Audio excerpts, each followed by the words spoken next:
Hii ni Uondo TV, mimi naitwa Aidan Jemaya.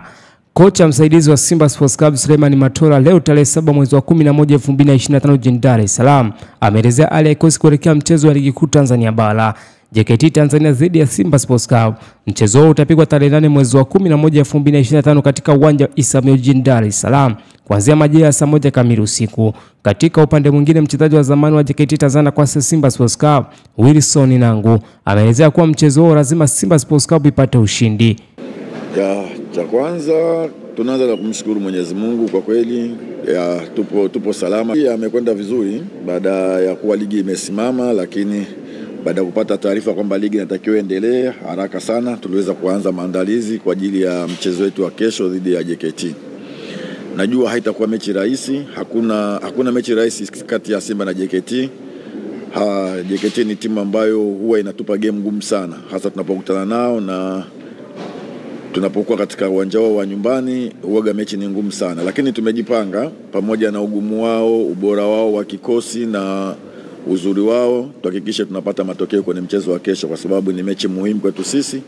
Tuhakikishe tunapata alama 3, japokuwa zitakuwa sio rahisi, lakini inshallah kwa uwezo wa Allah tutaondoka na alama 3 kwenye mchezo wa kesho.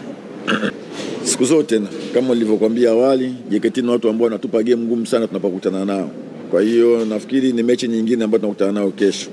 Lengo letu sisi ni kuweza kupata magoli zaidi ya 1 kama wanavyosema. Kwa hiyo mimi nafikiri inshallah kwa uwezo wa Allah kesho tutapata matokeo mazuri na magoli mazuri kabisa kwenye mchezo wa kesho.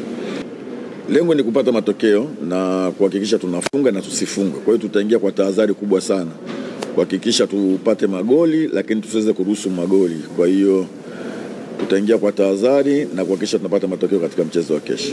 Fundi kwa sababu tayari ligi imekwisha anza na ilisimama ghafla tu baada ya mechi za mwisho jue. Kwa hiyo athari ambayo tutakuwa tumepata sisi ni athari ambayo imemkuta mtu yoyote. Kwa hiyo mimi nafikiri haitaathiri sana kiufundi wala kitu chochote. Mimi nafikiri tuko tayari na tuko vizuri kwa ajili ya mchezo wa kesho. Sisi kama wachezaji kwanza tumejiandaa vizuri. Tumesikiliza maelekezo ya mwalimu, kitu ambacho atataka kwenye mchezo wa kesho.